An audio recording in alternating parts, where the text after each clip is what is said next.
friends with all the night dreamers, talking to you at night. Gary on the radio, but maybe he's not inside. Bigfoot's on his tail, flying UFOs, that's right. Gary's Talk Show Radio, Wednesday, Thursday, and Friday nights. If you need a friend to talk to, he will always be there. The night. And the night holds secrets waiting to be discovered.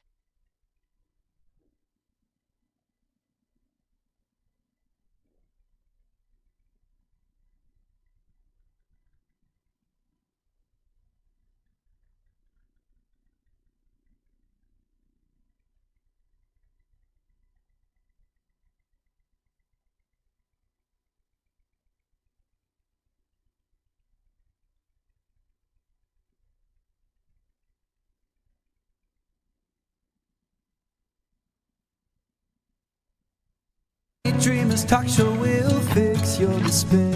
If you want to talk conspiracies, Night Dreamers is for you. Top secret case, alien space, it's Gary with the news. Tune in on the radio, don't let Big Brother know. They're listening to everything, even Gary's late night show. If you need a friend to talk to, he will always be there. The Night Show Dreamers Talk Show will fix your despair, because Gary's talking to you at night. Well, it is Friday the 20th, and I want to welcome all of you out there. I am so honored to have you there listening to the show tonight. This is Night Dreams Talk Radio. I'm the host, Gary Anderson. You know, what is real and what is not real? Is it just in our minds, or is it something more? Well, tonight, we're going to be talking about alien abductions. Is it real? Is it done by our military or world governments? Is something out there that we really don't understand? Or is it E.T. abducting people? Our guest tonight, Joe Stillwell, is going to be talking about his abduction, a little information about our guest. He was a paramedic for many years, and he had an abduction himself. We'll be right back right after Guy Ticker with the news, so stay tuned. This is going to really take you for a ride tonight. So buckle up, get in that easy chair, prop up those feet. Let's go for a ride together here on Night Dreams Talk Radio.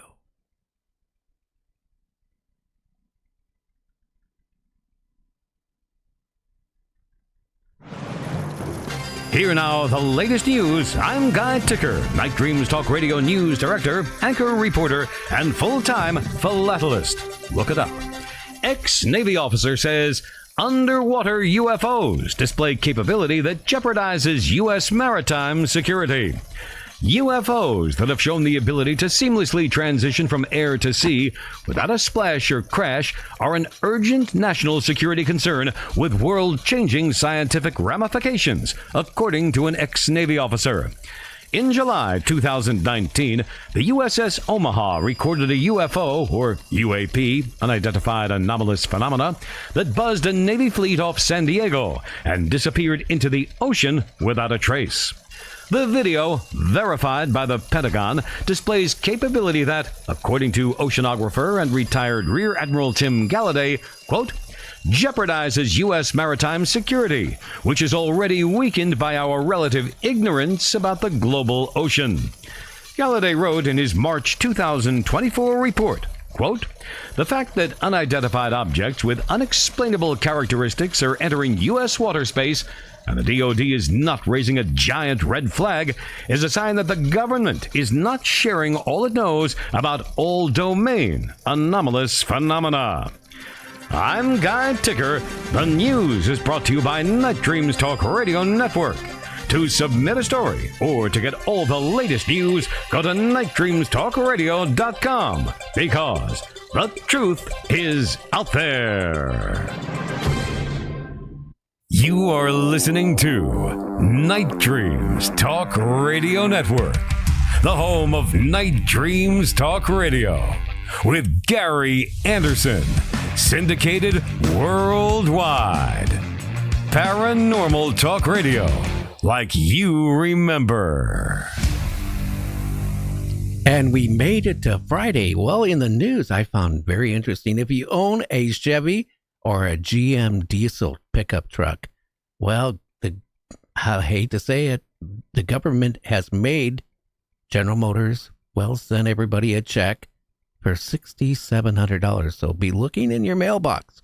So if you had a diesel rig, it had problems, you're going to be receiving a little bit of money. Also, can you believe a Florida couple got an electric bill?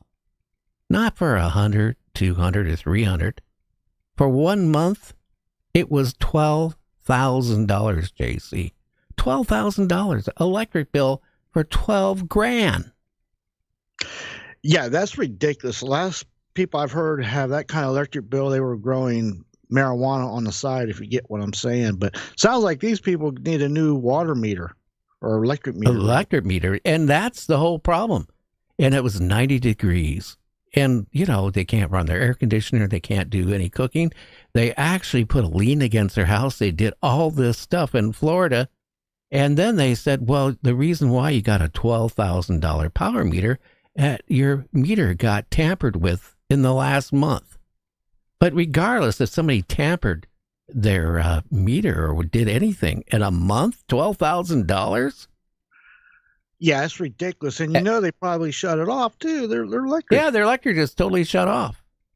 And, you know, here's the ironic part when they shut your electric off. When they turn it back on, they usually charge a fee of $100 or a couple $100. Well, what's a couple $100 if you got a $12,000 bill? Well, if you can't afford your electric bill, you can't afford the extra juice to turn it back on. I mean, how many people can come up with $12,000 to have their power back on? How many people can use that much electric in a month? Well, the same people, I guess, that use $40,000 worth of water in a month. Oh, wouldn't that be something if it was the same house? Well, two different states, you know, but here's the whole point. Whoever does the billing and handles the billing and the people responsible, like in the city government, they can't figure something is wrong. I mean, a $12,000 power bill, you know, you could be running a warehouse with all these lights and all this equipment running and still probably never get a $12,000 power bill for a month. No, you know, it makes you wonder, you know, where's the common sense of the people down at the headquarters there, so to speak? And the couples in their 80s. Yeah. Yeah. They're out bootlegging their water bill. Or electric bill. Or electric bill. Well, they should move in with the other people, or the other people should move in with them. Or swap. Yeah, they should swap. Maybe they're using water to create electricity for the other people or something, vice versa. Well, didn't you have problems with a garbage can with your little city? Oh, my God. Don't even get me going. Listen, our city is so intertwined. They got a monopoly of the garbage company here with the electric company, which is their own entity. They don't hire out nobody. They're their own company named after the city. So you can't get electric unless you have to have the garbage company. You have to use their garbage company. And you can't use their garbage company unless you use the electric company. And then you've got to have certain trash cans and their serial number. And if they go missing, they're like, it was crazy. My cans were gone. And I had a neighbor's cans. I don't know how I got them. You know, they were been here for 12 years. And they're like, oh, no, we got to take these. And now we can't pick up your garbage. I'm like, you have to have Dover Electric to, you know, get it. And I'm like, I've had it for 12 years. Now, do you pay for your garbage separate, or is it in your power bill? It's included. It's separate. It's tagged on, but it's right there. And I told the guy, well, how much do you pay a month for garbage? Oh, it's like $18. $18? Yeah, now, wait a minute. I pay for one garbage can, 4 pickups a month, $117. And you're saying it's only a few bucks? 18 a month. And I'm moving. I'm going to move to Dover. And that was the thing. He says, well, you're not even in the system. And I said, well, that's the case. You owe me for 12 years, 12 months a year of $18 a year. I'll be expecting my check. Yeah, and you never got it, right? Just like your paycheck. It's in the mail, right? They brought the cans out 2 days later. Yeah, well, no check, though, with it. No, just brand new cans. Yeah. Well, let's find out a little bit of information about our guests here tonight, because it's going to be a good show, E.T. related. Let's do it. For quite some time, Joseph Stillwell was a paramedic. having worked for a municipal fire department for 11 years before transitioning to a regional county fire authority, where he worked for another 12 years before retiring. He received his medical training at the University of California at Irvine Medical Center and certification through the Orange County Office of Emergency Medical Services. Beyond his emergency medical duties, he was a member of the Swift Water Rescue Team as well as the Urban Search and Rescue Team. Joe is a U.S. Army veteran and served in the Vietnam conflict. He's married and lives with his wife in the small Southern California coastal community where he grew up, surfing at local beaches. He surfed for over 40 years before being sidelined by injury. He's a woodworker and tinkerer with limitless curiosity. He's been an atheist since childhood and trusts firmly in science. In 2011, he was involved in 2 close encounters, which he described as the most magnificent moments of his life. In 2022, he published a book detailing those events titled Into the Blue of Wanderers, Invisible Children, and Astral Voyagers. Joseph Stillwell can be seen on YouTube by searching Breaking the Silence and viewing his 4-part series produced by Steve Neal. He can be heard on the Alien UFO podcast in a July 1st, 2024 interview hosted by Simon Brown and broadcast from the UK. Well, Joe, welcome to the show. How are you doing? I'm doing great, Gary. Thank you. Thank you for inviting me. I'm excited about the show this evening. How old were you? Did you ever have any UFO sightings or anything when you were a child? I don't believe so. The earliest abnormal nighttime event that I recall was when I was 13 years old. Wow, what happened when you were 13? In that one, I had gone to bed. My mom had put my brother and I to bed, and about 8 o'clock in the evening. My parents typically went to bed about 10 o'clock in the evening. And sometime after they had gone to sleep, my mother was awakened by the sound of the front door opening. And she got up to investigate without waking my father, and found the front door open and found me outside, moving slowly away from the house. And apparently I kept repeating, "Where are the boys? Where are the boys? Where did they go?" And she caught up to me and stopped me from moving away from the house. And she thought that she shook me awake, but I don't believe she did. But when she caught up to me, I apparently turned to her and I said, "Where are the boys?" And she said, "There are no boys." And I said, "Yes, I was with the boys." And she said, "No, there are no boys. We need to get back into the house." And I said, "The boys were with me. They were in my room." She took me back to my room, put me back in bed, and the whole time I kept, in a very agitated manner, asking her where the boys had gone. And she kept repeating that there were no boys. And I kept repeating they were with me, they were in my room. The following morning, she came into my room before I had awakened. She woke me up and asked me about that event in the prior evening. And I had no idea what she was talking about. So she reminded me of what the conversation had been. And I had no memory of that, which I remember she was somewhat disturbed by that. But that is the first time that I am aware of today that I indicated that there was someone in my room and that I took action by moving through the house and outside to try to see where they had gone. Can I ask you a question? Do you remember how big they were, how tall they were, what they looked like? I did not. I only referred to them as boys. So there had to be several, and they had to be small. Now, obviously, this could be as simple as a case of sleepwalking. However, it would be the only time in my life that ever happened. Interesting. Now, did you ever have any other encounters like that?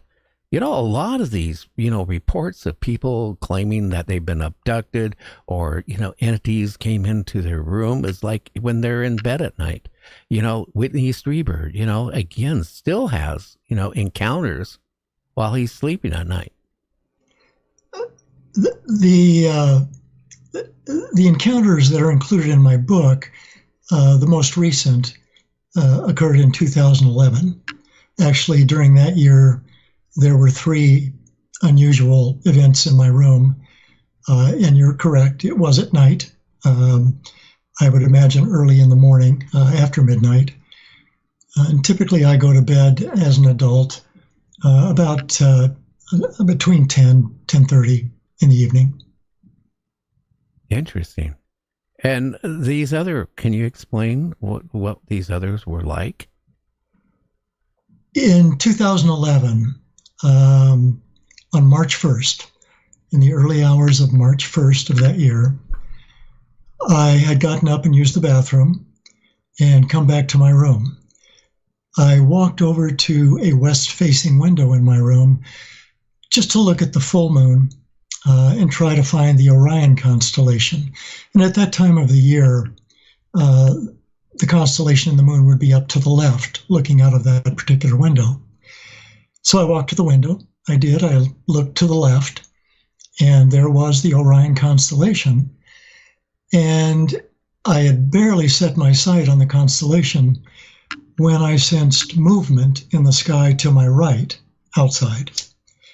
And I turned my head and looked to the right, and there was this enormous structure in the sky, relatively high in altitude. I'll say initially it probably was, maybe 500 feet away and probably 500 feet high. The night was crystal clear. There were no clouds. This was in a residential neighborhood, so there were no tall buildings. So there was really nothing, because it was just in the black sky, for me to reference the size of this thing. So I couldn't tell if it was small and close or if it was large and far away. And it turned out, as I watched it move toward my house, that it was large and far away. And I watched it until it descended slowly and disappeared behind my house. Initially, as I said, it was about 500 feet in altitude. It was moving maybe 10 miles an hour. It was moving very slowly and descending very slowly as it came toward my house. And as it moved behind my house, I pressed my face up against the window to watch it for as long as I could. And that was the only point where I had a reference to determine the size of this thing. And that was in comparison to my house. At the point where it was moving behind my house, it was maybe 25 feet behind the structure, 25 feet away from the back of my house. And I estimate the volume of this thing to be 4 times the size of my 2-story house. It was approximately 40 feet wide, 30 feet tall, and about 120 feet long. It was shaped like a brick or a shoebox. It was solid black, no windows, no doors, no external markings at all. The surface of it was as flat as a piece of black glass. The lower perimeter of this thing was ringed with very large lights that were the shape like footballs, but much larger. They were red and green, with every other one being red or green. The colors alternated. And there were 4 equally spaced points in that ring of lights that were always dark. And the lights went on and off in sequence. So those 4 equally spaced points moved around the perimeter of the underside of this thing, as you would imagine an old theater marquee, that is ringed with the bulbs that sequentially go on and off. It made no sound. It emitted no gas. It emitted no disturbance of the air around it, indicative of a propulsion source that would be reliant on combustion. So it was silent and moved slowly and did not disturb the air around it. And it eventually disappeared behind my house.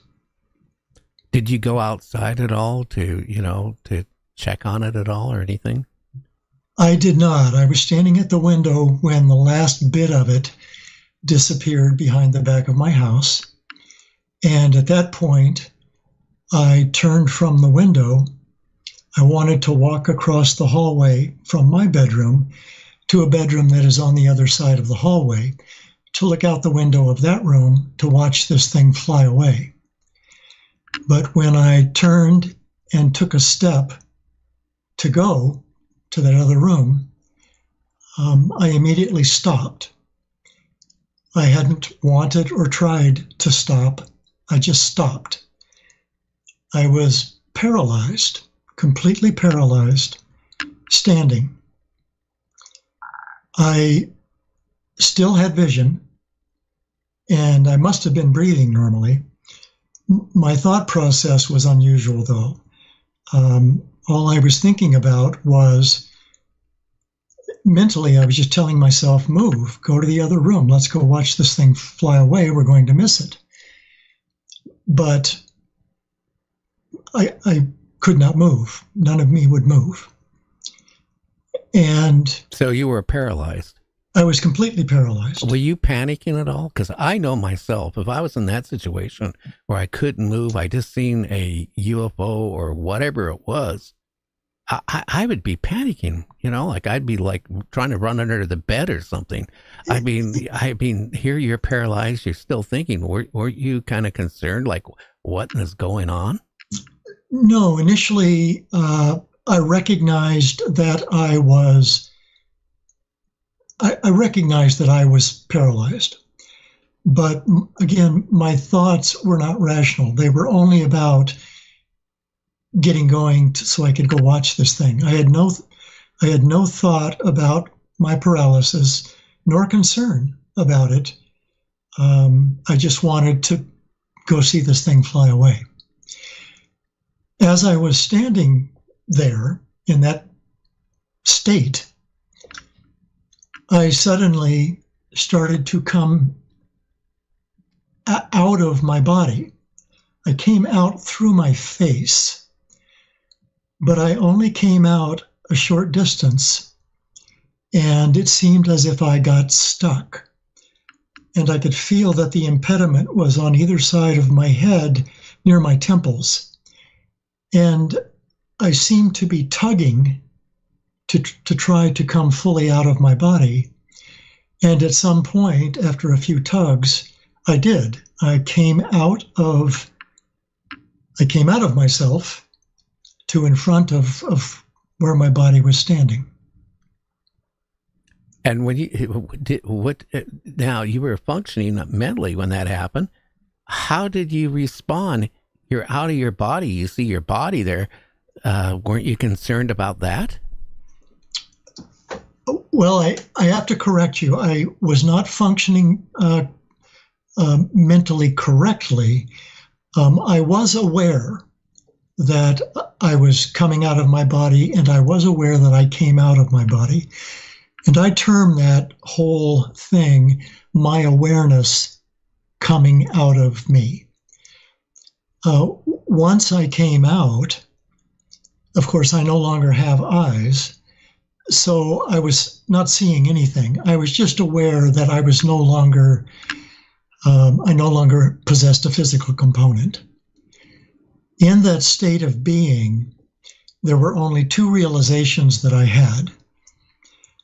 The first was comfort. It was an absolute balance, a perfect balance of everything. I have never experienced comfort like that. And the second realization was this vastness or hollowness that just seemed to go on forever. It just seemed to be a vastness of nothingness. That is scary. Did you sense anything other than that? No. Again, because I didn't have eyes and I obviously wasn't in a normal state of mind, I only had those realizations. And I don't know how I had those realizations, but I did. And those were the only two things that, in that state of being, that I had awareness for. What do you think happened to you? I don't know. I don't know. But Joe, have you ever been regressed about that? No. Have you thought about being regressed? I had one regression session many years ago, but there was nothing discovered in that session that was new to me. I already had known everything that I stated in that session. Well, too, being regressed, I've talked, again, I'm really funny on people that do regressions. One, I think there's a lot of people doing it who are not certified. And again, at that point, you really risk, because you don't know what you're going to say and what's going to be in your mind, because we have all been contaminated since we were young on those B movies with aliens and UFOs and, Star Wars and Star Trek and everything since then. And again, if you have somebody who regresses you, who is not an expert and really well trained and certified, I've talked to a lot of people who've had, a lot of missed dreams in their head. This was the only session that I had. I had it at the behest of several people in a UFO group a support group to which I belong. And again, because nothing new came of it, I never repeated I never went to another session. I wanted, kind of along the lines of what you're saying, I wanted all of my memories to be memories that I had acquired during the events and that I had consciously remembered myself. So yeah, I didn't return to another session. I don't blame you. Hey, Joe, we need to take about a 4-minute break, and we come back. We're going to talk more about some of these encounters you had. So, don't go anywhere. If you need a cup of coffee or anything, now's the time to do it. We'll be back with Joe here.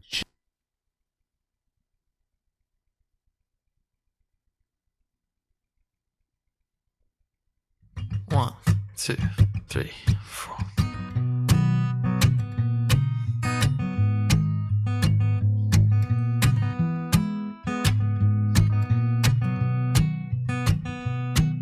I hate the way they always kiss in the kitchen, acting like they're still just 21.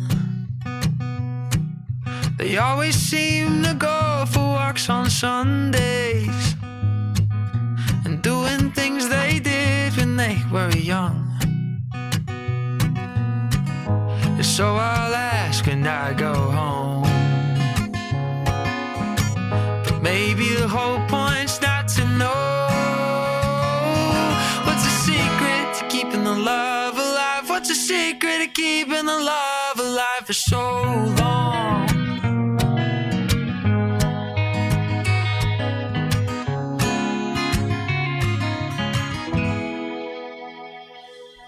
I'm glad they still go out and hit the town, dancing till their feet begin to hurt. He said, son, I hope you get close to what I found, 'cause there ain't many like. Time slips. A haunted office building on a haunted street. A haunted coal town. Mysterious black cats. Unexplained light anomalies. UFOs, UAPs in the air and on the ground. Bridges in liminal spaces. Cryptids, shamans, and a werewolf. Disclosure: you don't need a ranch in Utah. All this and more happens in rural southwestern Pennsylvania. Coming soon from Haunted Hills and Hollows 1 and 2 author Kevin Paul, Politics and the Paranormal in Greene County, Pennsylvania. Available this fall on Amazon and at other fine booksellers. Are you into the paranormal? Then you have found the right place. Night Dreams covers the topics you want to hear, and Gary always has a great guest to take you for a real ride in talk radio. So, buckle up and let's go for that ride with Gary. And we are back with Joe. Again, has it really affected you through the years? What happened to you when you saw that brick UFO shaped thing out your window? I wouldn't say it has affected me negatively. Certainly after seeing that, it has validated for me what I have believed since childhood, that we are not alone. These things are incredibly mysterious, and the forces that these things seem to be capable of producing are magnificent and certainly mysterious. And you've had other encounters too. You were mentioning about you were driving. What happened that time? That event occurred in 1969. February 22nd, 1969. I live in Southern California, and a female friend and I left around midnight to head up to a ski resort near the central California-Nevada border, a place called Mammoth Mountain. Her boyfriend was working that year as a chairlift operator. And we were about 2 hours into the drive. She had fallen asleep. And we were in the middle of the desert. Very cold outside at that time of year where we were. And all of a sudden, somebody came into view, standing on the side of the road up ahead. And it was pure white. It was big, but it was pure white. And once the headlights fully illuminated it, it looked like a mummy. It was standing perfectly erect. Its toes appeared to be touching the pavement edge of the street, of the road. And it was wrapped in bands of cloth, white cloth, very ragged, like they were torn, but it was wrapped fully. Its legs were wrapped independently. Its arms were wrapped independently. Its head was wrapped.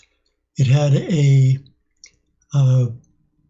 circular structure above the eyes that looked like the brim of a hat, but everything was wrapped in these ragged strips of cloth. And I passed this thing and looked into the rearview mirror as it went into the darkness behind me and disappeared. And as I looked forward, there was another one up ahead in the same position. It looked identical. And both of these confused me. I didn't know what these things were or why what appeared to be a human would be in the desert in the middle of the night. I passed the second one and watched it disappear into the darkness behind the car through the rearview mirror. And just as I looked forward, again, we topped the crest of a small rise on the road. And there was a horribly violent impact, just terribly violent. The car just shuddered and shook. I was crumpled to helplessness. The car seemed to launch into the air. And I do remember there was an instant of realization. I was out of my seat and up against the ceiling, kind of in a lying position, up against the roof of the car, inside of it. And I remember having an instant thought that I'm going to hurt my passenger because I felt I was going to fall on her from up above her. There was also a very loud grunting scream. I got to ask you this. Now, when you were up on the ceiling, were you floating up on the ceiling? Yes. Okay. Yes. And I believe I was the one that made the grunting scream. It was like when the breath gets knocked out of you. And I was blinded by this impact. And it didn't seem to be a very long time, and I regained my sight. And when I did, everything was this beautiful deep blue, and everything was moving in ultra slow motion. I don't know what was the source of the light, and I don't know why everything was moving so slowly. But there seemed to be a period of hallucination. And then I had this awareness that I was sitting in my car. The car was inside of something. It was a very large space. It was pure white. It was lit very brightly. It had flat walls and a flat floor. They were all white. The driver's door to my car was opened. And I seemed to be disabled. I was slumped forward. What I was seeing was the floor of the car, and the corner of my driver's door was opened. And there was something next to me in the open doorway that was gray. It was right at my shoulder, so I could not see it. I could only see part of it, and it was gray.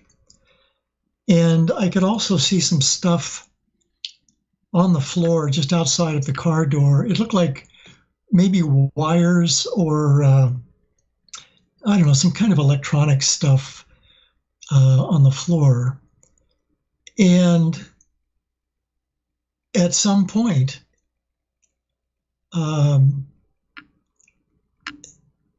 just prior to being in that position, I had been looking out of the car windshield, and there were boxes in front of me, one right in front of the car about as large as an office desk. Just to the right of that were 3 or 4 small boxes all grouped together. And then straight away, there were 2 boxes about the size of large suitcases up. They seemed to be attached to the white surface that the car was facing. And I was very agitated, I remember.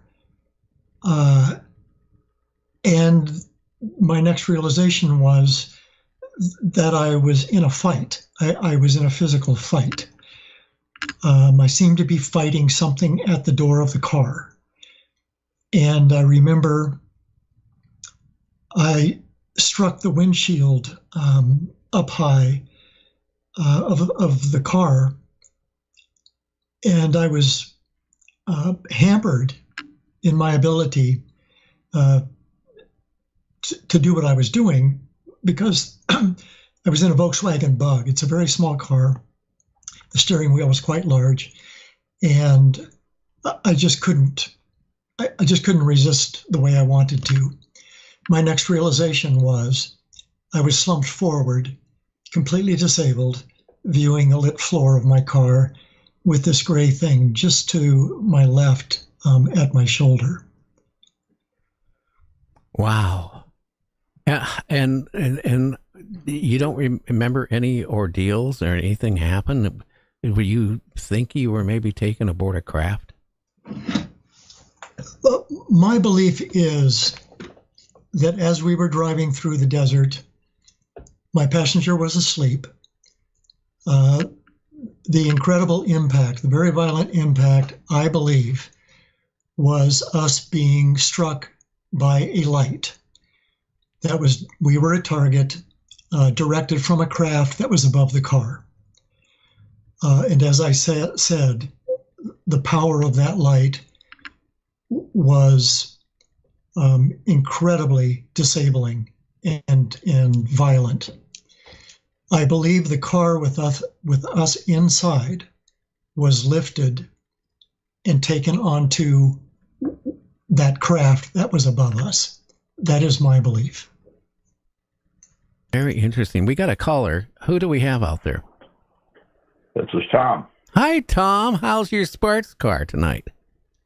I just washed it. Oh, it's going to rain. Now I know who to blame. What question do you have for Joseph? By and large, it sounds to me, and I'm sure your guest will correct me if I'm incorrect in my perception, but it sounds to me like he had some very positive spiritual experiences, and I just wanted to know if that's his take on what occurred to him for the most part.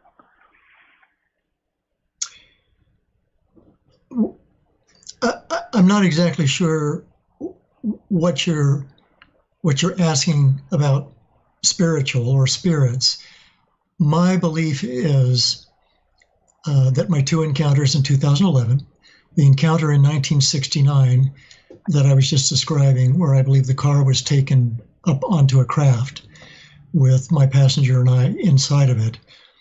I don't believe those were spiritual experiences. I believe those were, without doubt in my mind,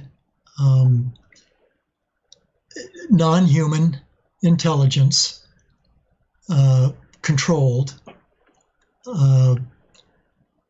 and whatever happened to us in all of these events is mostly unknown to me. I can't know what purpose we served in the 1969 event, but we were both apparently taken. You have another question? Did you feel that this, by and large, was a positive experience for you? Looking back on it, yes, I would say for the most part, I'll use this word again and again, but for the most part, I would consider it just magnificent. It is the best word I can use to describe these things. All right. Well, it sounded to me like that's what you were attempting to convey, and so I'm glad that you clarified for me, and I appreciate it. Well, thanks for calling, Tom. You bet. Now, when you were taken or whatever was happening, do you remember anything about what happened to you at that time?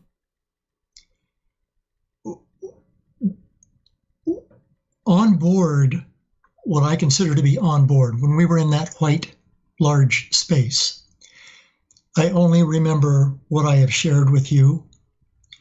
I do remember the exterior of the craft. I had encountered that later in the trip.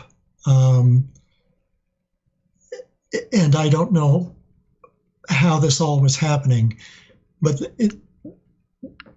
what I described to you happened early on in the trip. Later on, driving again, same trip, and up ahead in the darkness, it appears that the road just ends in a perfectly straight line across the road, black, a perfectly straight line across 2 lanes of this highway. Now, this highway was 2 lanes north, 2 lanes south, and there was a large dirt median in between. I was in the right lane going north, and in the dimly lit distance ahead, I can see that both lanes just stop. It's just a black line across both lanes, and the road is gone. And from that terminator in the road, there is a black wall that is running straight up.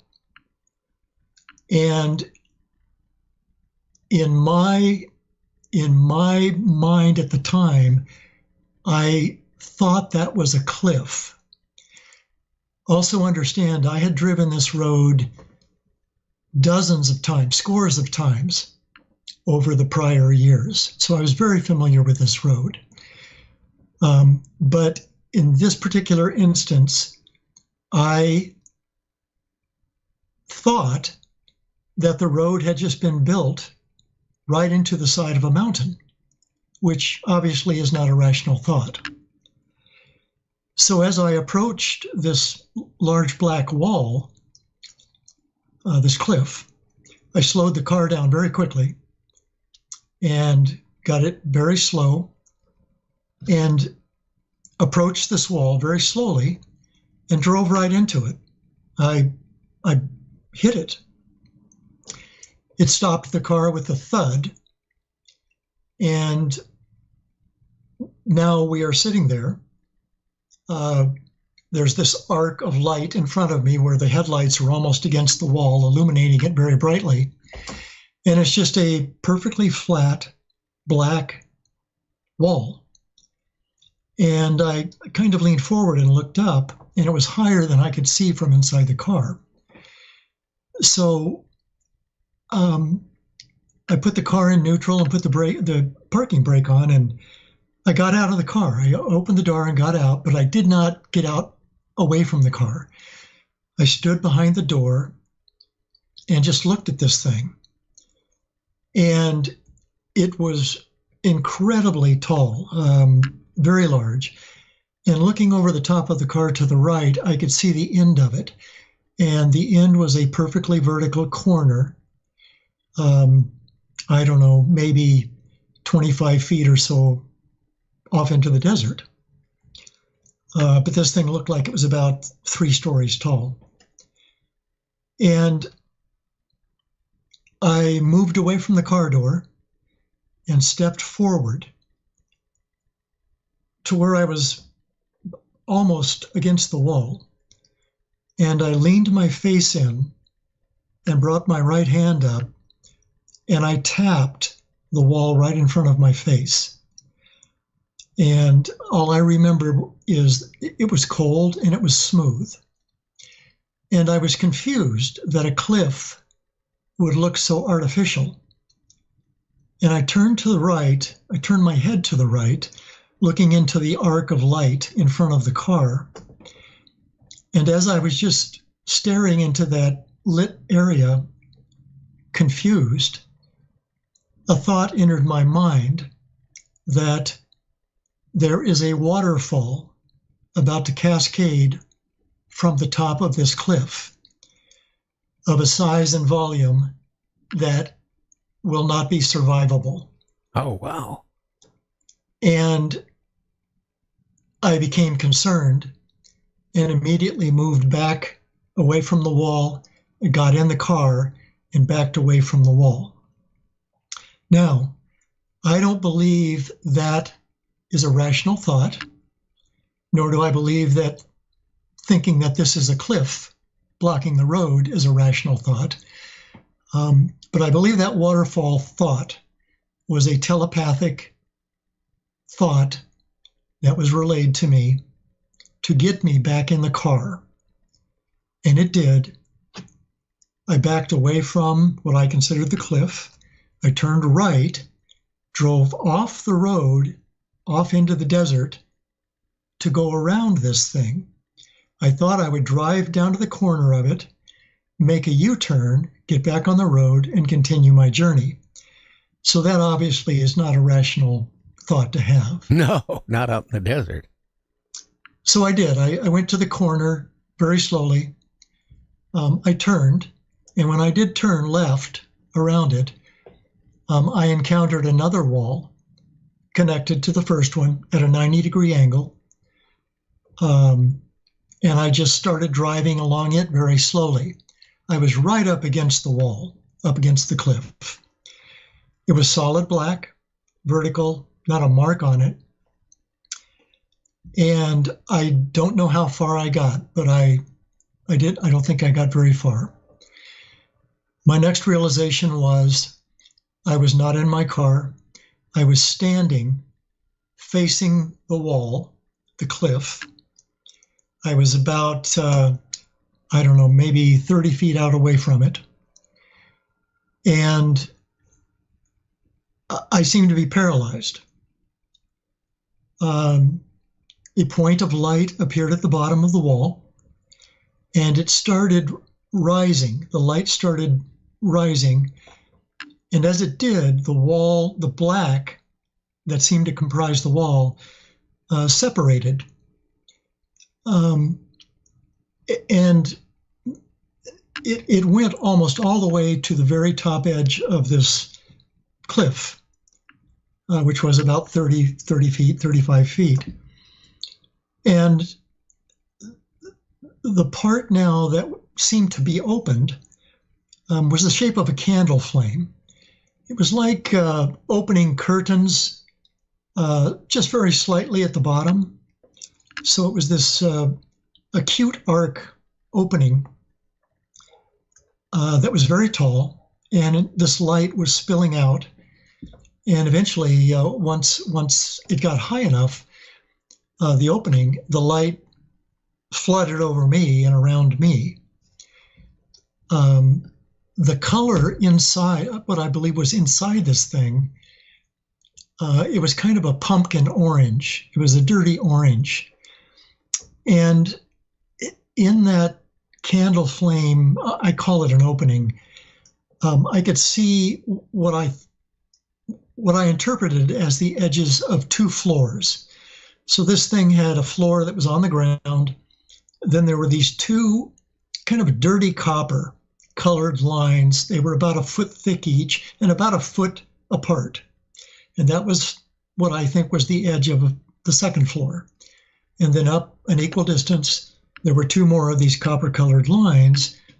And I believe that was the third floor. Up on that third floor, near the apex of this arc that had opened, there was a creature. He was small. He looked like a lima bean. His body looked like a bean. He had very short legs, very large feet. The body was kind of curled forward like a lima bean. It had two arms and cartoonish looking hands. They were kind of thick fingers. It was leaning over some kind of a structure in front of it, a small white structure in front of it looking down. And its head was quite unique. The face seemed, I was looking at it from the side. It had its left side to me. But the face seemed to be small. But the head flared back very, very long. And the back surface, it kind of splayed wide as it went back. And the very top surface of the back end of it had all of these pointed features coming out of it. Interesting. Did it make any sounds or anything? No, there was no sound. I never heard any sound. But after seeing that happen and seeing that thing up in the top, my next realization was there was someone standing right in front of me. Actually, there were three. There was one directly in front of me, facing me. It was within my reach. It was very close. It was as big as I was. And because of the light coming from the cliff through that large opening, I was looking into the glare of the light, so I couldn't see the facial features of these things. But the one right in front of me, its head was shaped like an inverted chicken egg, where the point of the egg would be the chin and the rounded part of the egg would be the dome of its head. And to either side of it, just behind it, to either side, partially obscured on either side, there were two smaller ones. They were child size. Their heads looked the same but smaller, and they were moving very actively. They, as a nervous or curious human child might move, and they always stayed behind this larger one. Did they give you any type of message or anything? No, I only remember them being there in front of me. And then my next realization is we are driving again. That's how it usually goes, too. You know, the encounter I had, it was kind of similar where, you know, you really don't remember what really happened, and you find yourself getting back in the car. You got a book. We're almost out of time. Can you tell people about your book and where they can find it? I wrote a book about these encounters because the support group that I belong to, several folks encouraged me to do that. The book is titled Into the Blue of Wanderers, Invisible Children, and Astral Voyagers. It is for sale on Amazon in ebook and print paperback. And if you just go to Amazon and search Into the Blue / Joseph W. Stillwell, it'll come right up if you are interested. Well, Joe, I want to thank you so much for taking the time and coming on the show. I appreciate you allowing me to discuss this with you. I'm so happy that folks like you are interested in this topic. I think it needs more exposure, and I appreciate very much you allowing me that tonight. Okay, my friend, you have a great weekend, will you? Thank you very much, Gary. Okay, you take care. Well, JC, we got some great guests coming up here in the next couple of weeks, don't we? You better believe it, Gary. Yes, sir. Matter of fact, starting next week on Wednesday, we got Ruta Lee coming back, so she's great. Oh, yeah. You know, I was watching a movie, two, actually, the night before, and, actually, last night I was tied up. The night before and the night before that. One was she was in a spaceship. The movie was made in the mid-50s. I'll tell you what, I got to say, I really love her acting, but I think she said 10 words in the movie, and it was one of the worst going to a space planet ever made in the 50s. And I think it was actually done in an Italian. Oh, no. In Italy. It's one of those type of movies. It was horrible. Wait a minute. Who tied you up? Who tied me what?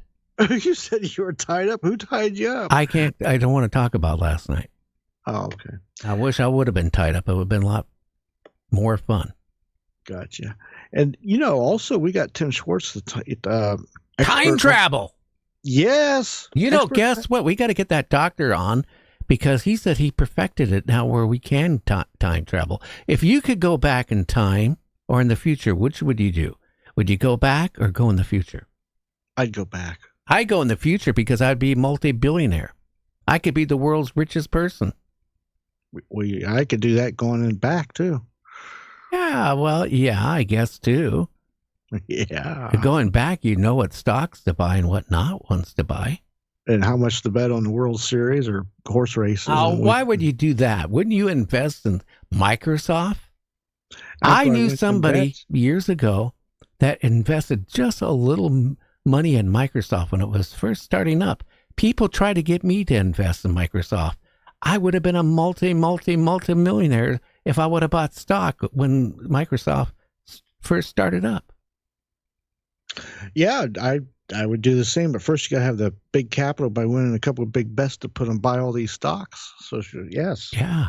Well, we're going to need to take a break. When we come back, we got Ron Fitzgerald. We're going to talk about scary horror movies and all that stuff. He's an actor, and he also does magic tricks. So we'll be back with Ron right after this. So stay tuned.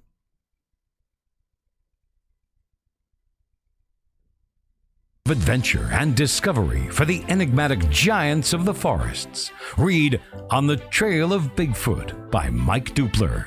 The author himself describes it this way. Having found possible Sasquatch evidence, namely trees driven into the ground upside down, thought to be territory markers, led me to investigate this creature in my native Ohio. Several years and many forays into Bigfoot territory, I have found incredible evidence which inspired my book, On the Trail of Bigfoot. Bigfoot is alive and has many fantastic abilities. The evidence is out there for all to see, but you need to know what to look for. My book will inspire those who have answered the call to seek this elusive creature, the Bigfoot. The truth is out there. Read On the Trail of Bigfoot by Mike Dupler. Available now at Amazon.com, BarnesandNoble.com, and IndieBound.org.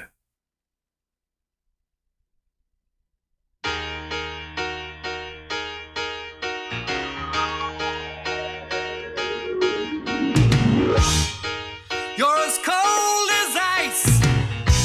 You're willing to sacrifice our love.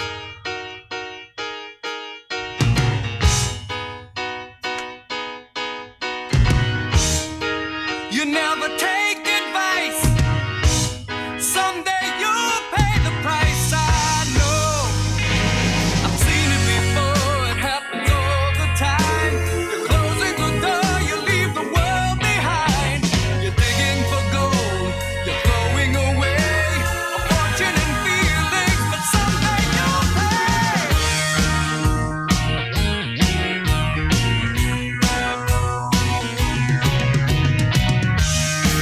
You're as cold as ice. You're willing to sacrifice our love.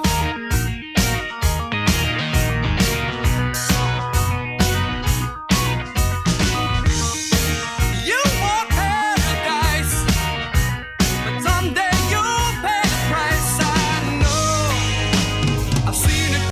Broadcasting to you live in his underwear. Sorry. From the studios of Night Dreams Talk Radio, you're listening to Gary Anderson.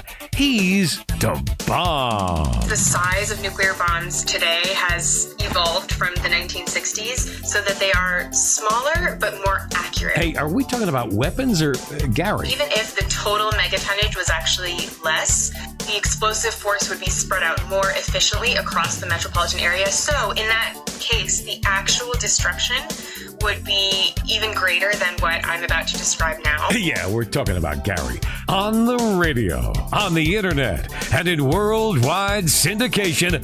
Get ready for the ride of your life. The destruction that I'm about to describe is likely an underestimation of what would actually happen. It still gives an adequate sort of approximation of the effects. So here we go. Here's Gary. And here I am. And you know what? It's a great show here tonight. Our second guest is a friend of mine, Ron Fitzgerald. But you know what, JC? You know, if people would donate a little bit and buy me a cup of coffee or a cup of tea, I wouldn't have to be drinking water here on the show. You know that. I could be drinking gin or vermouth. That's right. Gin and vermouth maybe all at once at the same time in a big tall Night Dreams canister. And you know, we're going to hit on YouTube here probably tonight 167,000 subscribers on our channel. 147. Oh, is it 140? No, is it 146? Okay, then I was off. Shoot me. Not tonight. We won't shoot you. Okay, well, gee, I thought it was more. Well, then more people need to subscribe. But, on the internet side, we're pulling in 1 million downloads per show. Yeah, and listen, and here's the other mind-boggling thing. We've gotten, 38,000, I believe, new subscribers in the last 30 days, which is more than some people have gotten in years total. Well, I know some shows that only have like 25,000 subscribers after 8 years. I don't know what it is. Maybe because we talk X-rated stuff on the show. I don't know. Well, we just got some shows that went viral and just got good quality guests, good quality shows. That, it pays off. Yeah. Have you ever thought about maybe you were abducted? No, I was never abducted. Are you sure? Pretty sure. Did your mom drop on you on your head when you were a child?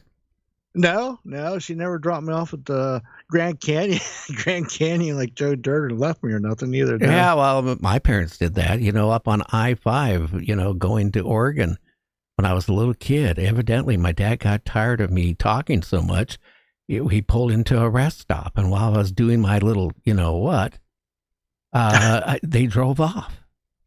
You got Joe Dirtade. Yeah, of course they came back later. God, my dad got arrested.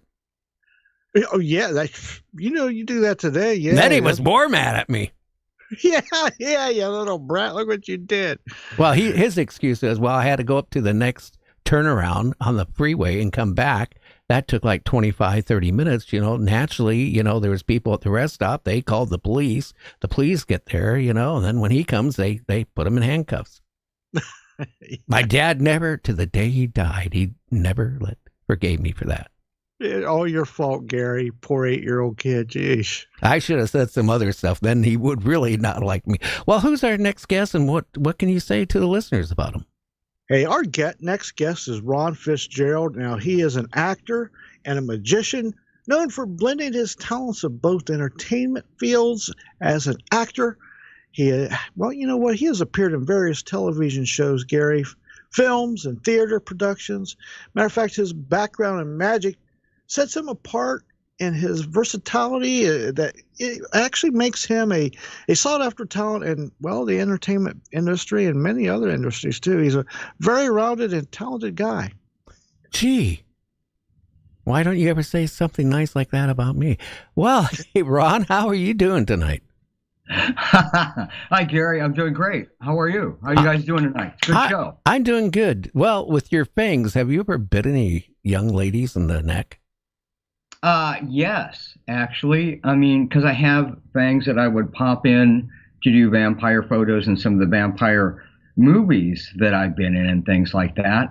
And I have been requested a couple of times by my companions that she wanted me to pop in my fangs as we were going to go, No, I don't know. But this is not an X-rated show. Yeah. Have a little naughty fun, little dark sticky fun. Oh, and, like that. Wait a minute, Ron. A little bit of vampire role play there. Yeah. Oh, like the time you had a young lady in the coffin in your apartment with the coffin cover closed? Yes. Okay, I heard all about that. It made the news worldwide. Oh, yeah. We've talked about that. Yeah. Yep. So, anyway, I got almost enough money saved up to go to Costco to buy a coffin. So when I do, then I'm going to save up money to have you fly to Dover, Ohio. And we're going to put my producer in it. And I'm going to get you some charcoal lighter fluid, and you can set him on, or the coffin on fire. I'm ready when you are. Let's go. What do you think, JC? I think you underestimate my talents for putting people in a full guillotine, submission holds, and some other ones. Oh, no, we're going to drug your food because you're always eating. So we'll put something in it and make you fall asleep. Okay. We'll see how that turns out. So what have you been up to lately, Ron? I'm still working on my book, Monstrous Magic, A Career Conjuring Dark Sticky Fun. That'll be out next year, I think around this time in the spooky season. So I've been, all those stories that you and I have talked about so many times, that and so much more is in the book. And it's, I'm not Stephen King, so I can't crank them out quite as quick as he does. So I'm working on it. I'm still working on the book. Any movies coming up or any shows you're going to be in? My friend and fellow actor Vincent Blanchio, Mr. Vinny, as I call him, is writing a script right now, and he's asked me if I want to be in that production. Aha. Yeah. Hey, why doesn't my cell phone sound like that, JC? That sounds like something from Lost in Space or something. I don't know. I need one of those. I set it to remind me to precisely when to call in for you, and I hit snooze on the damn thing, and there it is. So, yeah. My regular ringtone is kind of this weird kind of 50s sci-fi kind of thing, and it scares the hell out of people when it goes off because they have it turned up loud, and that one's really fun. Now, I got to ask you a question. I see you on a lot of, images everywhere on media. Do you ever go out dressed like this out in the public? Absolutely. People ask me all the time. I've had actually other entertainers go, "Do you dress like this all the time?" And I'm like, some version of it, yeah. Do you get people looking at you? Oh yeah. I mean, I'm kind of used to it. I'm immune to it now. But I have other people that if they're with me and we're like in a store or something like that, they'll go, "People are looking at you," and I'm like, I don't even notice it. I'm like, but I'm like, yeah, that happens. I am not your typical dude. No, and neither is my producer. But going into, you've done a lot of movies. You've done horror movies. You played vampires, and you also set people on fire and swallow razor blades. Have you? Again, you still swallowing razor blades? It's back in the show now. I had a big surgery on my jaw, and it's been out of the show for a couple of years while that was healing up. And wait a minute, now that razor blade didn't cause the surgery of your jaw, did it? Not that I know of. It was a dental issue that blew up way out of proportion, and they wound up like taking out half my jaw and replacing it with a bit of my shoulder blade. That's how weird and crazy it got. And it was like a 12-hour surgery, and I'm up in the hospital, and a lot of recouping after that. So I had to take the razor blades out of the show. That's something you don't want to always break to your dental surgeon. It's like, when can I go back to eating razor blades in my show? They don't want to hear that. They don't. I just want to jump into, dental problems. People, I had a friend that literally overnight, he had an abscess. The next morning, he was in the hospital, and literally he had a scar from his, where jawbone all the way down his neck, and he almost died. Yeah. That's how bad it can flare, and it can go into your brain and kill you. It can go. Yes, they're always worried about any sort of infection or anything like that spreading, either going to your brain or going down into your heart and lungs, which is what they're worried about with me. So, I mean, literally, my doctor looked me in the eye after all this, my regular doctor, because I had him lead the team of all of the other doctors, because I ran it all through him. That way I knew it was organized, and he's very thorough. He's awesome. He's kept my butt out of the fire, for the last 26 years. So I trust him. So he ran the team, and he literally looked me in the eyes after all this, and he's like, it's a miracle you're still alive. So I'm very happy to be here with you. Yeah, people always worried about heart attacks and all that. Mm-hmm. Hey, what can I say? I mean, teeth are very important. Going into some of this stuff, what magic trick have you done that totally went wrong? Well, maybe the razor blades. I mean, I have cut myself. They're real razor blades. Now, it is an illusion, and it's a little bit of sideshow, but it's real. They're real razor blades. You just, you have to know what the hell you're doing. And I've actually, as I'm demonstrating that they're real razor blades, I've demonstrated them too well on a couple of occasions where I actually ran it down my finger, not meaning to, and was bleeding all over my props and things. Now, you take these razors, right? And they're on like a string, and you swallow them? At the end, they are. In the beginning, I'm putting them in my mouth, and I'm washing them down with some water, and I'm swallowing them. And at the end, and then I swallow a little bit of string, and at the end, they all come out and they're connected. You have to see it. It's amazing. I have people that can't watch me do it. They're watching through their fingers, literally watching through their fingers like this. And I've opened for like metal bands and biker bars and some metal bars and metal nights and clubs. And I've had these big dudes. He's the bouncer, and he told me that he couldn't watch me do it. And that was the big badass bouncer. And I'm like, so it's pretty crazy. People have a very visceral reaction to, sticking a razor blade or 6 of them in your mouth. Yeah, and swallowing them. How about like a sword? Do you ever take a sword and swallow them? No, I don't do the sword swallow or anything like that. I take one of my lovely co-performers and I put her in this box. It looks like a little Gothic temple, and I run her through with a bunch of swords. And that has never gone wrong because you're not in jail.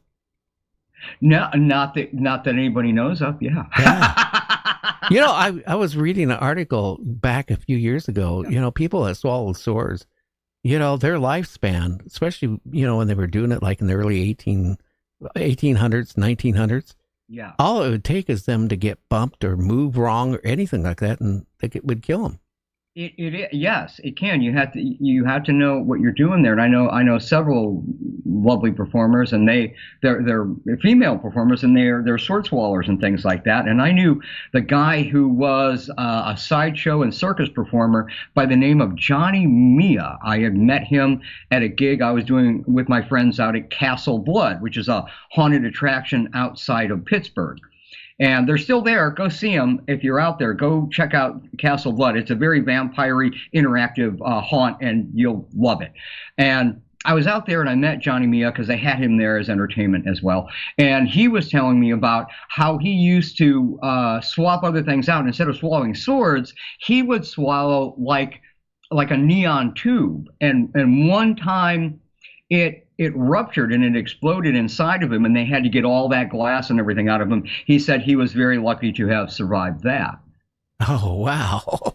Incredible that he could live through anything like that. Yeah, I know. I used to, change these long 4-foot neon tubes, and, just bumping them wrong, they could explode. Exactly. Yes. Yeah. And that's what happened to him one time while he was swallowing the damn thing, and it went, and whew, I can't imagine. That's the type of blowjob going down I wouldn't want. Yeah, that is not, I don't think anybody wants to be on the receiving end of that one. No, not even my ex-wife. But going into, how about in movies? Have you ever had something go wrong, a prop didn't work right, or total malfunction in a scene of a movie where it kind of maybe scared you? Yeah, well, a little bit, probably more in my own show than in the movies. I haven't done anything with a huge amount of gunplay or anything. You always worry about that, especially after Brandon Lee and The Crow and things like that. And again, recently with Alec Baldwin in that movie he was in, and somebody got shot in that because the gun and prop master was not doing their job right. And I don't like to mess with a lot of those on set or anything. Well, but thankfully with the movies I've been in, I have not been exposed to a lot of that. And with my characters, it's all more supernatural and things like that. So usually somebody else is going to have the guns anyway, so I don't have to handle them a lot. I did in one movie, and that thing didn't even get finished. It didn't get made and put out. And they were going to do all that digitally, and they do that a lot now. Yeah. Where you're not actually firing. They're putting in the muzzle flash in post with visual effects. And that's not the same thing, because you see the actors, right? And they're not even holding the gun right. And then and they never run out of bullets. Run out of bullets. Gun right, and they stop acting. They're pulling the trigger, and usually there's a kick to that gun. Especially the bigger that gun is, the more kick it's going to have. And they're not moving their hands because they're not feeling that, So practical effects, there's a lot to be said for anything practical on there. But you're right, they're not, it's, when they're putting in all that muzzle flash and everything in post, then you're not getting the right feel on that gun. I don't see most actors actually moving their hands like it's actually got a kick to it. Yeah, and the guns are plastic. I've seen that in a lot of these low-budget movies on YouTube and other, platforms. You're watching these space movies, with these lasers or war movies, and they're plastic guns, and it's quite obvious, But again, that's because, what people are accepting. Are you worried about AI, replacing actors?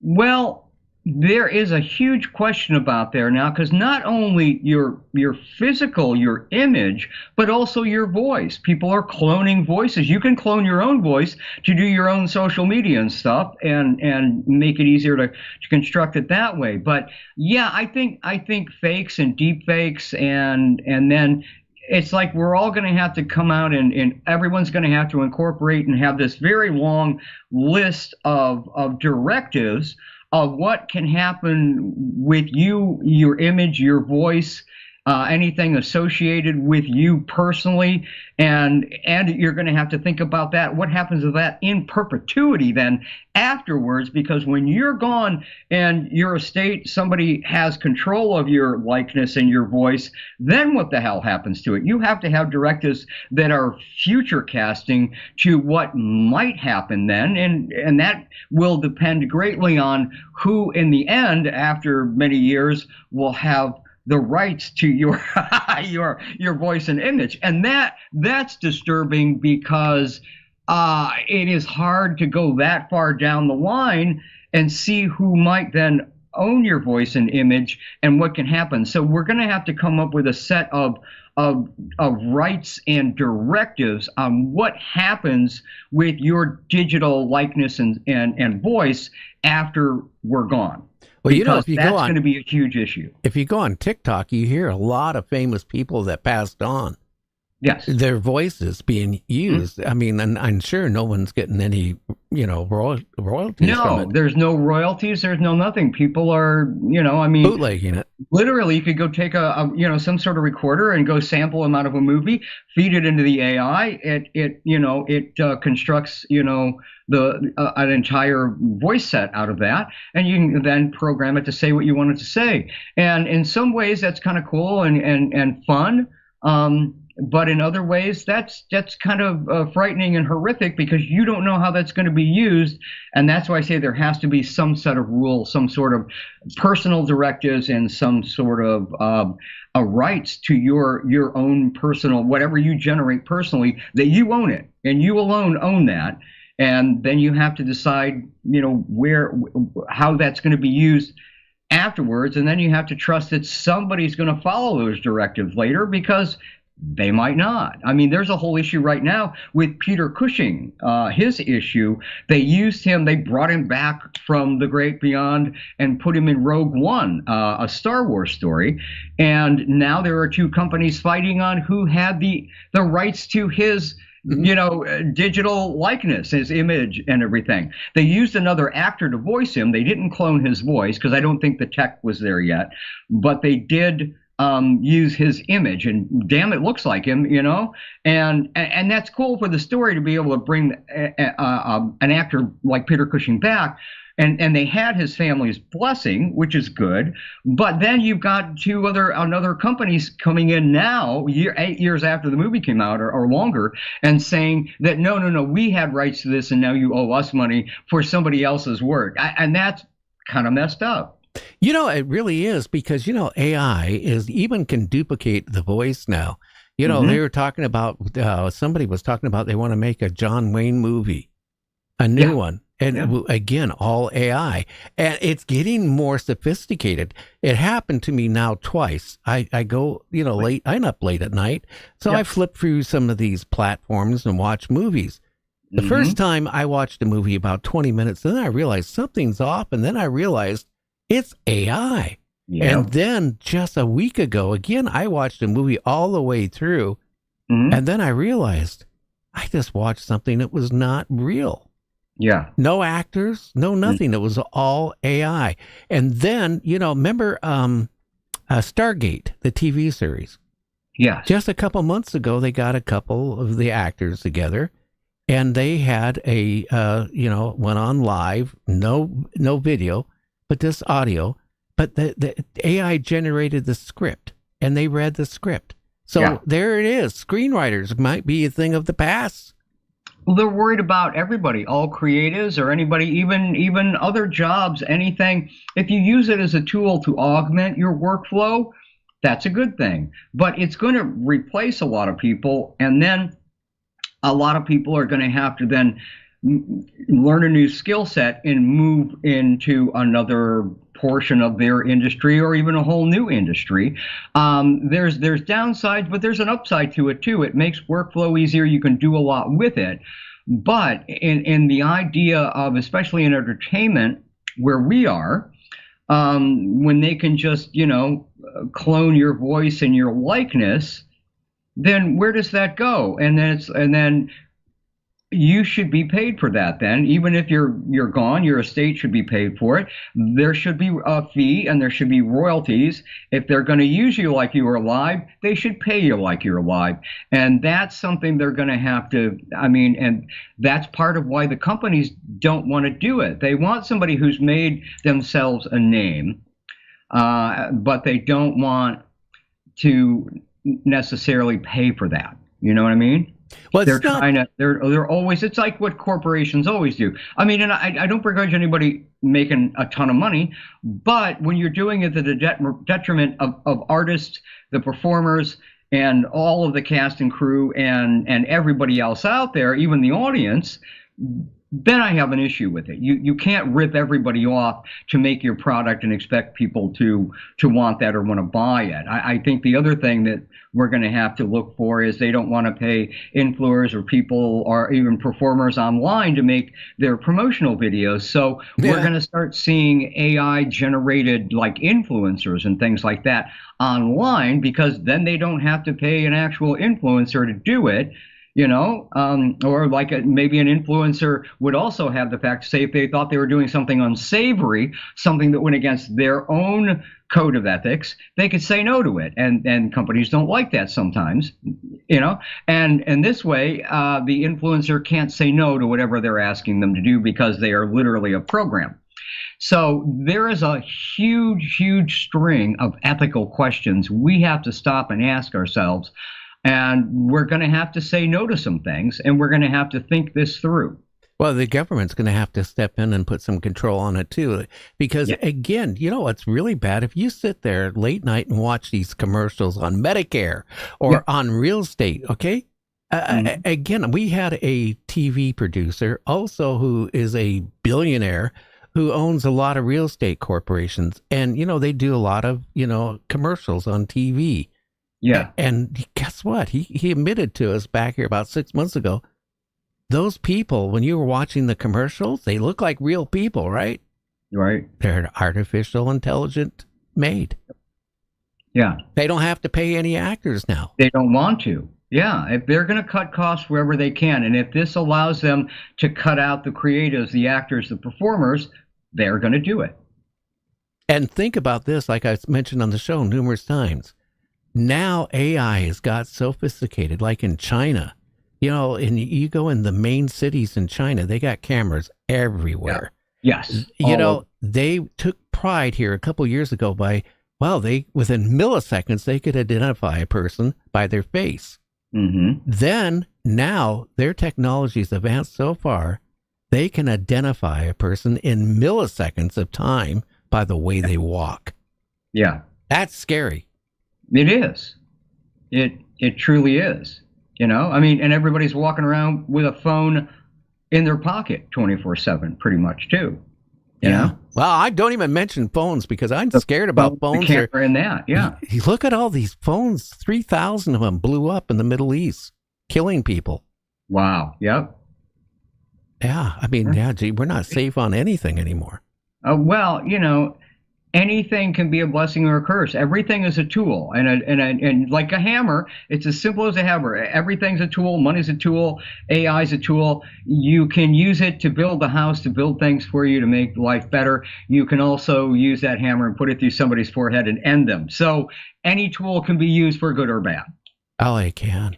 So what do you got? Halloween is coming up. Do you got a scary story you can share? Wow. Yeah. Let's go there's for a bunch of scary, spooky stories, things like that. There was, I mean, I have, in addition to, the other things I was talking about medically and stuff, I have a double organ transplant, a kidney and a pancreas.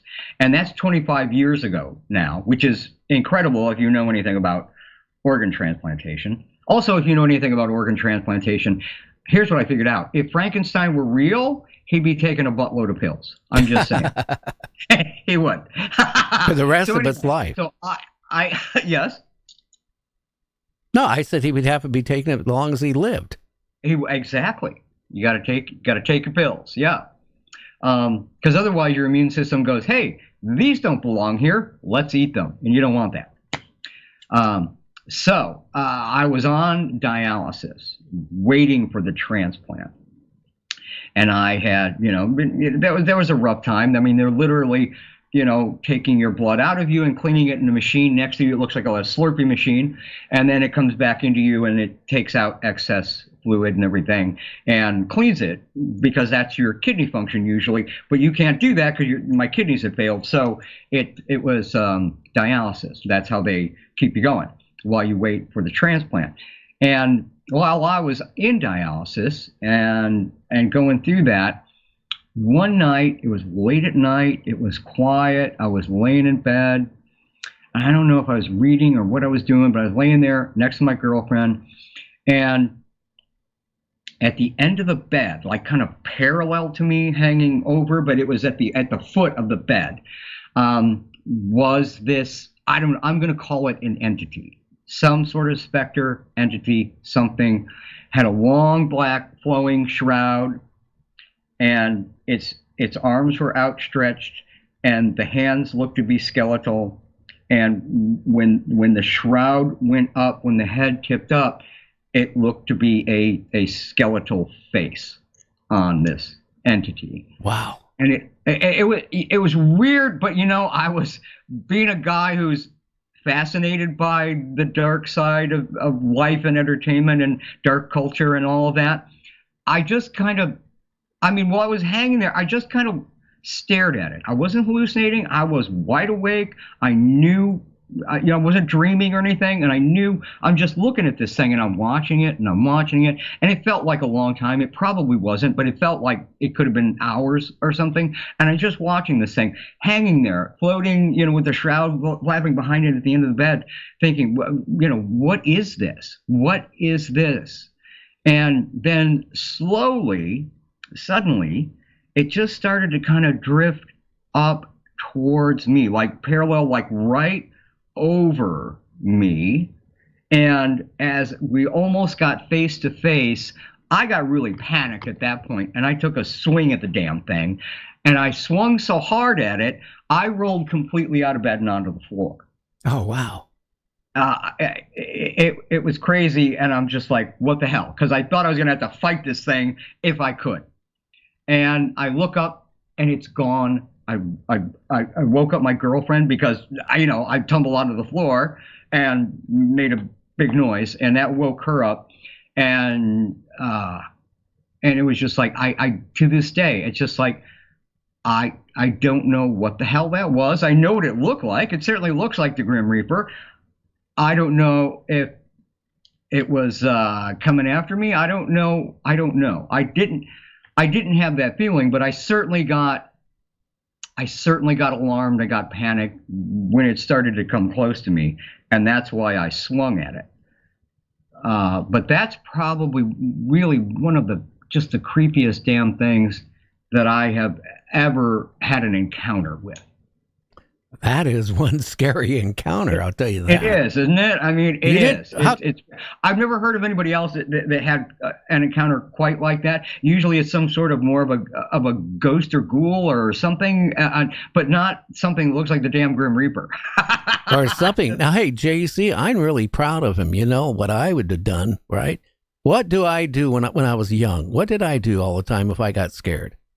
You follow the Linus trait. You get under the blanket. Now I go under the bed. You go there under you the go. bed. Yep. Yeah, it's no good to go under the blanket, because if you had a skeleton or a monster or ET about ready to abduct you, and you got your blanket up, after a while, you're going to pull that blanket down to see if you're there, and then they're going to take you. Oh, I always remember when you drop something like your cell phone or something, you don't want to reach down there because something. I make my wife get it because I'm terrified of going under the bed at night in the dark.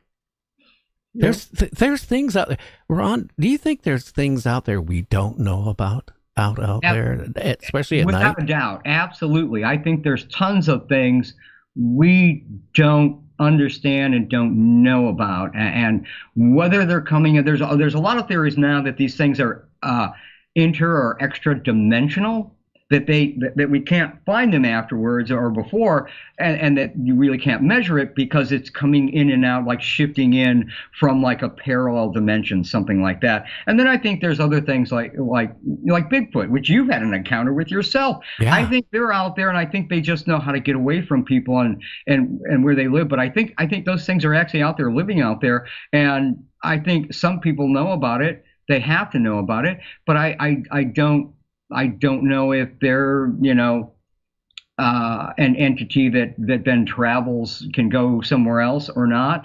But I think they just live here, and we just don't know about them because they're very adept at getting away from us.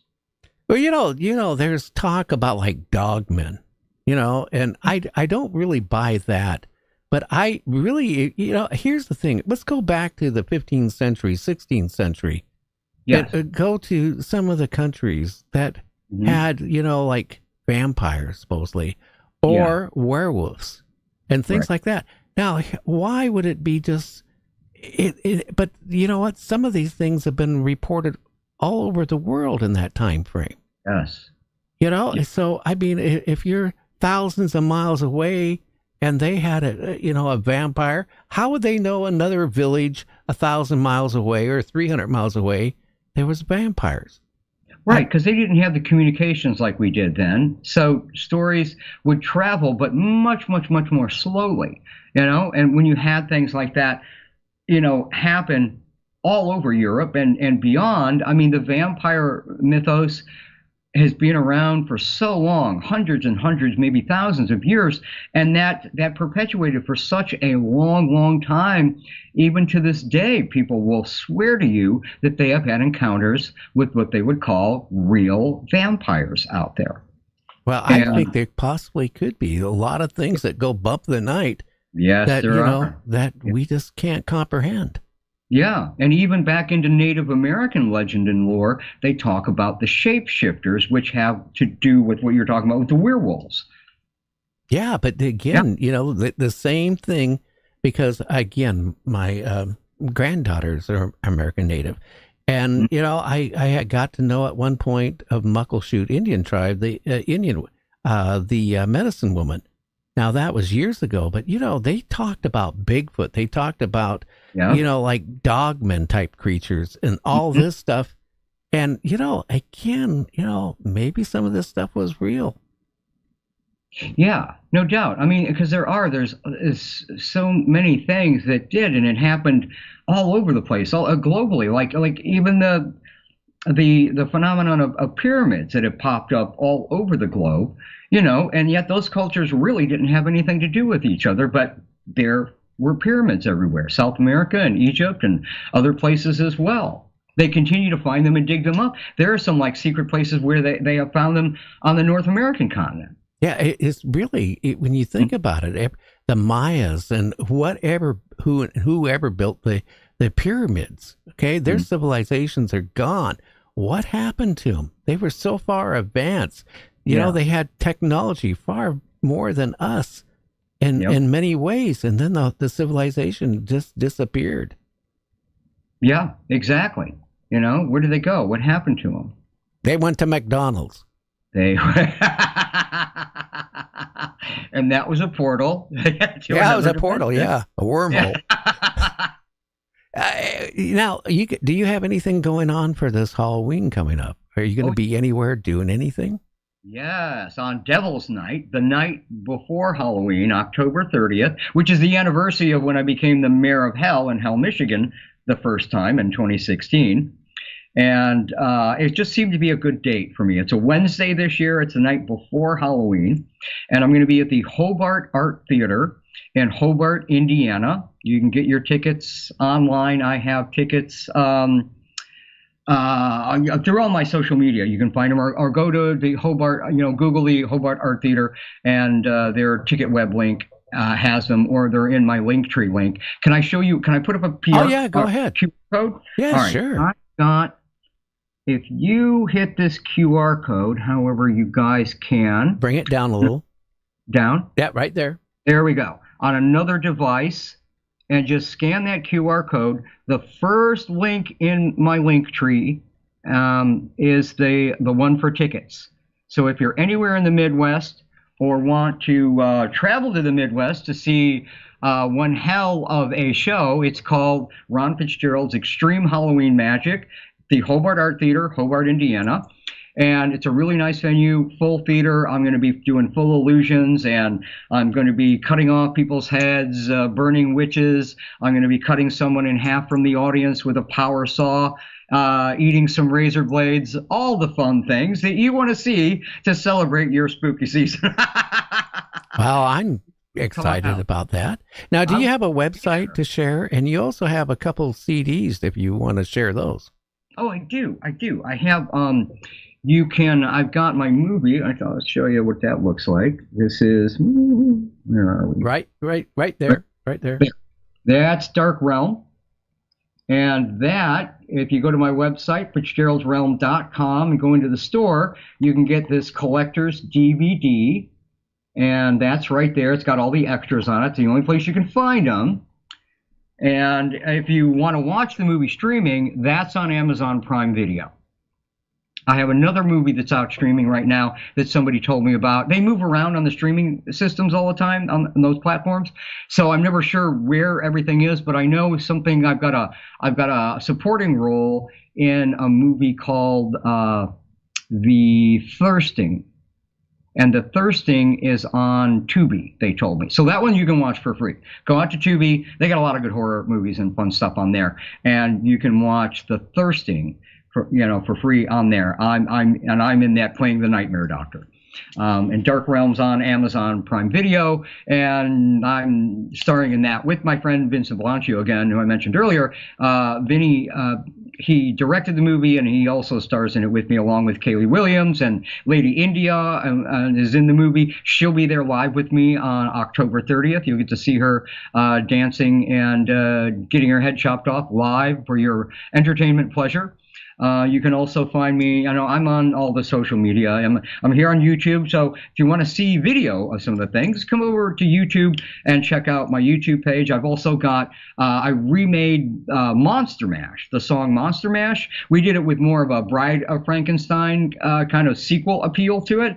And I made that with the band Housemaid of Dawn out of LA. They're kind of a goth, dark alternative band out of LA. And they did music for Dark Realm and other projects I've been in, and we teamed up together to do a really cool update of Monster Mash, and the video is on my YouTube channel. So for your spooky season, check that out, share it around, put it on your Halloween playlist. You'll enjoy that. And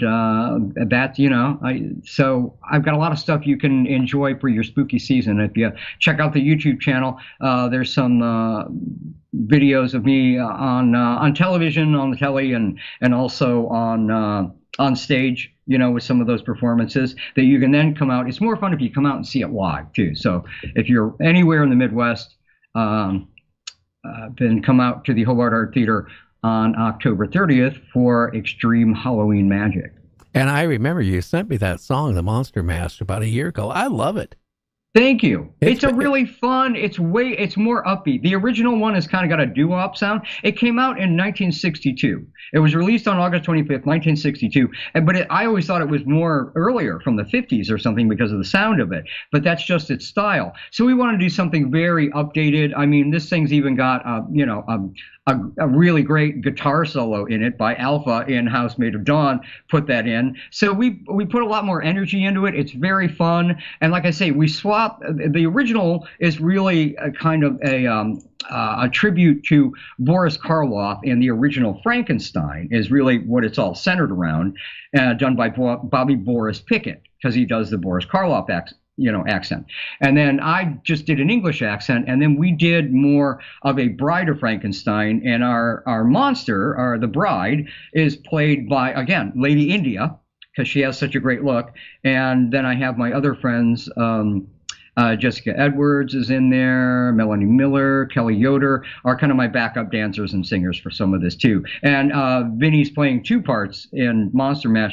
He's playing Dracula and he's playing Igor. So did he ever get, when they were doing it, did he ever get the parts backwards?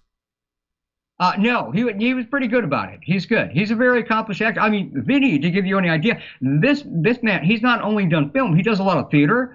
And in theater, he's done things like The Elephant Man, heavy drama. He can make people cry. He's an amazing actor. So, I'm always feel very lucky to work with him.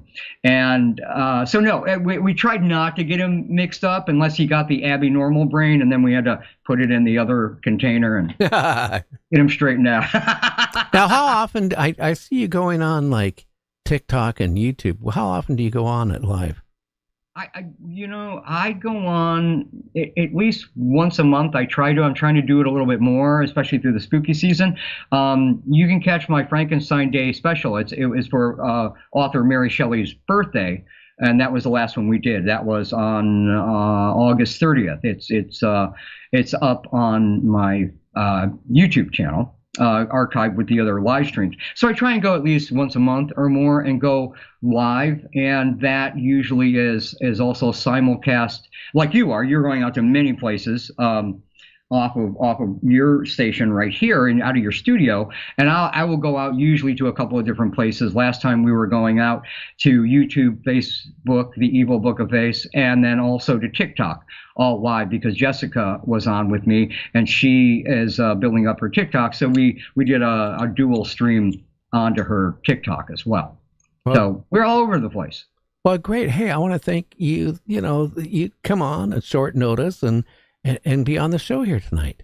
Thank you, Gary. I always love hanging out and talking with you and James too. We got to get him in the coffin, set him on fire at some point, right? I mean, I really think we really need to get him in the coffin. Or can you teach him? Okay, because yeah, he has one word he says. I'm not going to repeat it, but can we teach him how to swallow like a dozen razor blades? That might be difficult. How about two? Well, if we can't do two, can we do one? It all starts with one. And I have to tell you, this is exactly how I introduce it when I perform it live. And it is my warning to everybody: don't try this at home unless you're really drunk. Okay, yeah. And it doesn't matter if you're really drunk. Just wait till you sober up from the pain. Well, hey, Ron. Wouldn't try it in the drunken state either. I wouldn't try it at all. Hey, Ron, I want to thank you so much, my friend. And you have a great weekend. And watch out for those coffins, okay? I will. I'm ordering a new one. It should be here at any time now. Okay. Go to Costco. Okay. Okay, my friend. You take care. Thank you, Gary. Bye. Always a pleasure. Thank you. Well, JC, what do you got planned? You got some cool stuff going on tomorrow, don't you? I am headed to the Mothman Yearly Festival. It's a town of 4,000, but in a 2-block area, there's going to be 30,000 people. It's going to be incredible. So if you're in the area and you see Dr. JC, say, hey, what's up? Better watch out. Someone might hit you with either egg or tomato. They might. Yeah, that's a good point. Yeah. Now, who's your guest next week on Monday? Hey, Monday, my guest is going to be Brandon Mazzullo. He is a parapsychologist, and he has got a degree in psychology, both.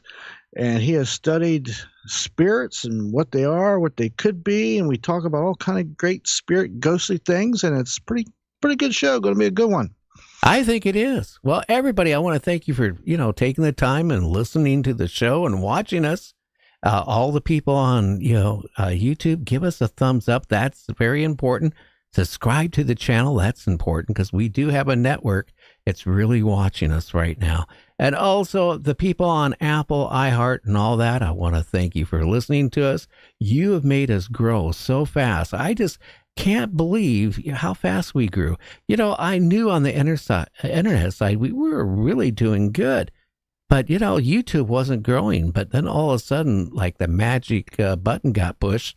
And we've been, like I said, 30-some thousand people a month has been subscribing to the show. And it's crazy. All over the world, from South Africa, India, Vietnam, Nova Scotia, UK, Ireland, Argentina, Brazil. Brazilian shave. And all these other places. Wait a minute. Don't forget Canada. We took a big increase. Oh, yeah. In Canada, I hate to say it, we're actually growing to be one of the more popular shows in Canada and alternative talk radio. Maybe it's because we're not a bunch of hype, huh? That could be. It might be. And it might be because we got some great guest grid shows. No, it's my personality. Well, yeah, that could be it. My great looks, my charm, my wit, my sophistication. Maybe it's all. God, I need a drink after that. Yeah. Or two. You got a shovel? Oh, yeah, I got boots too. How tall? Waiters, hip waiters. Well, everybody out there, who did we have on chat? Some of the people. Oh, we had, let's see. Your sister was there. Trudy was there. Bob was there. December was there. Tom, of course, was there. Alex Raven was there. Hi, Alex. Who else? Boy, there was all different sort of people came in there. I see the blue something. Yeah, I can't find them now to get it right. But, blue lady or something like that. Yeah, something like that. Yep. Well, I want to thank everybody for tuning in. Tell your friends about us, will you?